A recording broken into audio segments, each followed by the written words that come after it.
Hello dear students, आज हम पढ़ेंगे डाइजेशन एंड एब्जॉर्प्शन में water soluble vitamins. Water soluble vitamins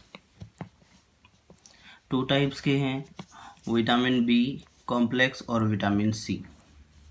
पहले विटामिन बी कॉम्प्लेक्स, इसमें सबसे फर्स्ट है विटामिन B1, थायमीन बोल सकते हैं इसको। Function acts as a coenzyme, ये कोएंजाइम के जैसे वर्क करता है फॉर कार्बोहाइड्रेट मेटाबॉलिज्म, कार्बोहाइड्रेट के मेटाबॉलिज्म के लिए कोएंजाइम के जैसे फंक्शन करता है।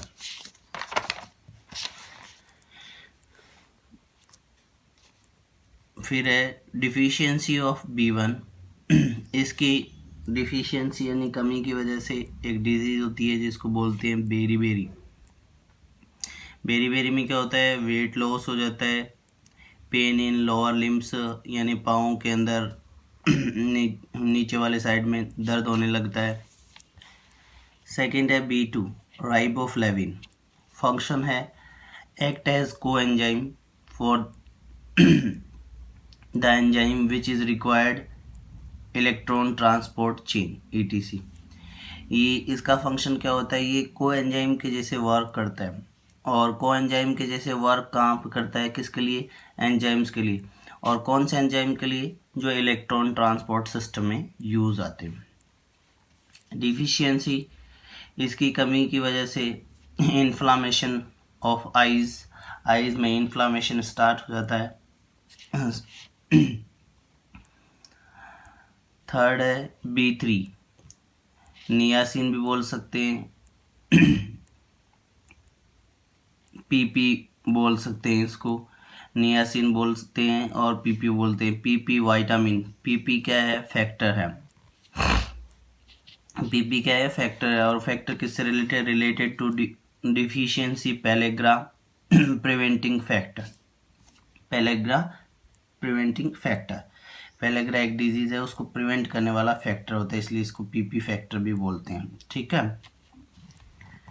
डिफिशियंसी 3D की डिफिशियंसी से मतलब है pellagra 3D disease. 3D disease से मतलब क्या है, पेलेग्रा एक ग्रुप है डिजीज़ का। ठीक है। पहली बात तो ये क्या है कि it means pellagra preventing factor है। और पेलेग्रा प्रिवेंटिंग फैक्टर क्या है, 3D बोल सकते हो। 3D stand for diarrhoea, dermatitis और dementia.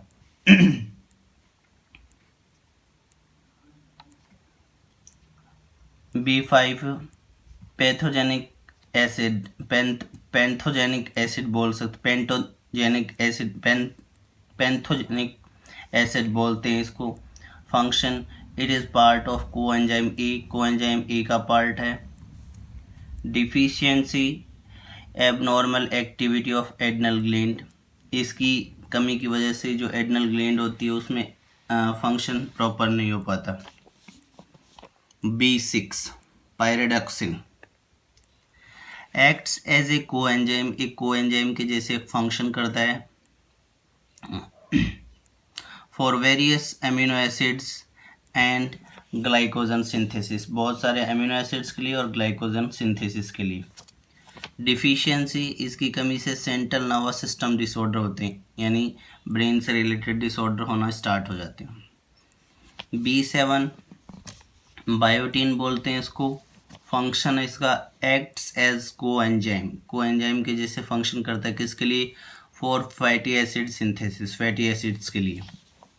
Deficiency dry scaly skin, dry scaly skin इसकी डिफिशियंसी डिसऑर्डर है।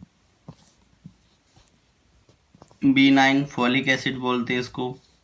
Function required for nucleic acid metabolism and RBC production. Nucleic acid DNAs और RNAs के मेटाबॉलिज्म के लिए रिक्वायर्ड होते हैं और RBC बनाने में हेल्प करते हैं। If RBC production is not there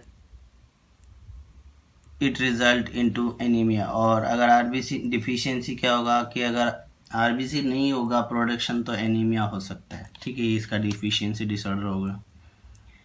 vitamin B12 cyanocobalamin requires for, किसके लिए ज़रूरत होता है, फंक्शन करने के लिए, न्यूक्लिक एसिड मेटाबॉलिज्म में, आरबीसी प्रोडक्शन में, ये भी न्यूक्लिक एसिड मेटाबॉलिज्म और आरबीसी प्रोडक्शन में करने के लिए रिक्वायर्ड होता है। और सेम डिफिशियंसी अगर आरबीसी प्रोडक्शन नहीं होगा तो एनीमिया हो सकता है।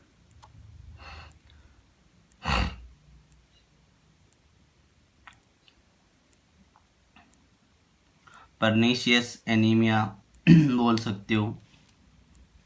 फिर है विटामिन सी, एस्कॉर्बिक एसिड, ठीक है, found in all citrus fruits, सभी सिट्रस फ्रूट्स में पाया जाता है।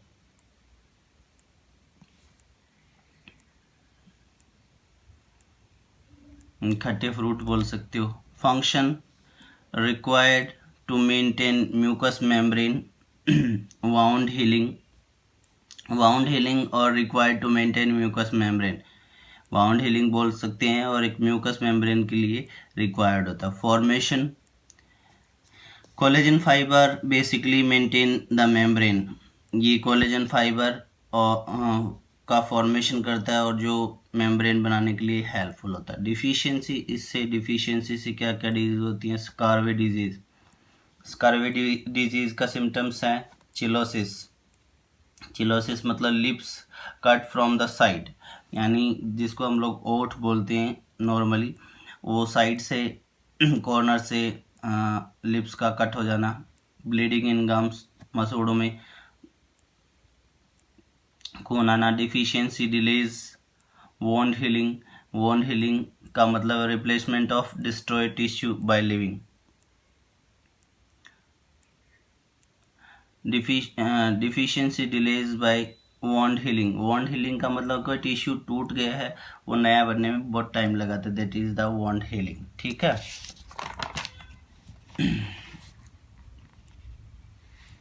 फिर इसके बाद में हाइपर विटामिनोसिस इसके नाम से पता चल रहा है ज़्यादा। If fat soluble vitamins in excess because they are not water soluble. If fat soluble vitamins is excess ho because they are not water soluble, if they get stored not excreted cause or hypervitaminosis।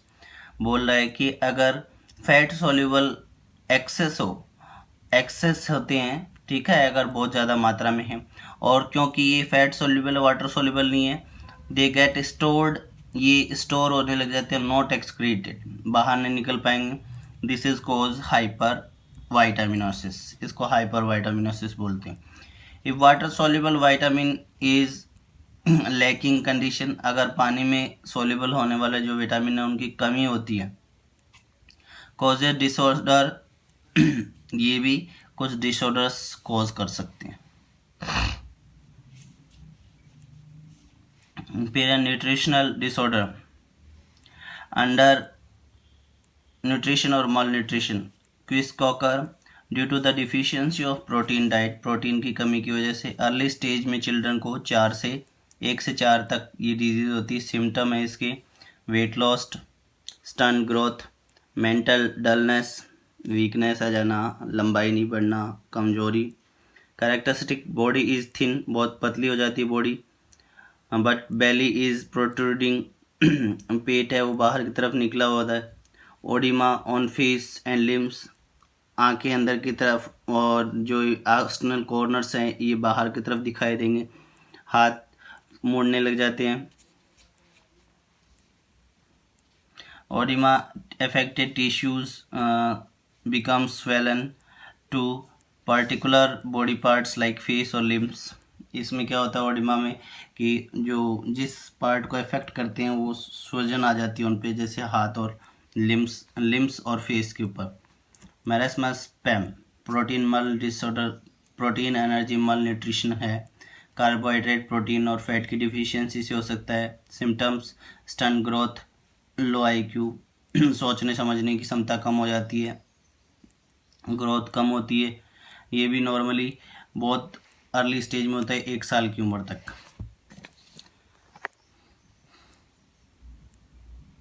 इसमें symptoms में इसकी ribs दिखने लग जाती हैं, यानी internally ribs दिखाई देने लग जाती है बाहर से। Xerophthalmia, dry eyes due to the deficiency of vitamin A, आँखों के सूखना स्टार्ट हो जाना, खुजली आना, जेरोप्थेलिमिया, विटामिन ए की डिफिशियंसी। Night blindness due to the vitamin A, not capable to see object in dim light, अंधेरे के अंदर या कम लाइट में नहीं देख पाता। Pernicious anaemia due to the deficiency of B12, RBC are large, इसमें आरबीसी बहुत बड़ी होती है। Immatured and enucleated, without nucleus होंगी। Megaloblastic anaemia due to deficiency of vitamin folic acid B9 and B12, RBC production, RBC are large, इसमें immature without nucleus produce होती हैं। Beri due to vitamin B1 thiamine deficiency की वजह से होता है। Pellagra also has 3D disease that deficiency of vitamin niacin, और वो 3D डिजीज थे अपने डायरा, डर्मेटाइटिस और डेमेंशिया।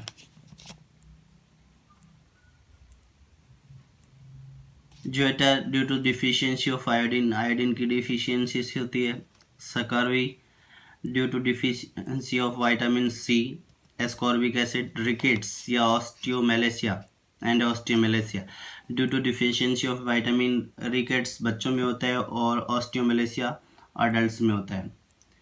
इसमें बेसिकली दो मेन है, क्रिस्कोकर और मेरेस्मा, ठीक है। एक protein energy malnutrition, over nutritional, ज़्यादा खाने की वजह से। Obesity due to the taking of carbohydrate and fat too much and this is get deposited, carbohydrate fat बहुत ज़्यादा मात्रा में लिया जाता है, वो डिपॉजिट होने लग जाता है। Obesity result in many complication like, obesity की वजह से क्या क्या हो सकता है, हाइपरटेंशन हो सकता है, हार्ट रिलेटेड डिसऑर्डर हो सकते हैं, जॉइंट रिलेटेड डिसऑर्डर हो सकते हैं।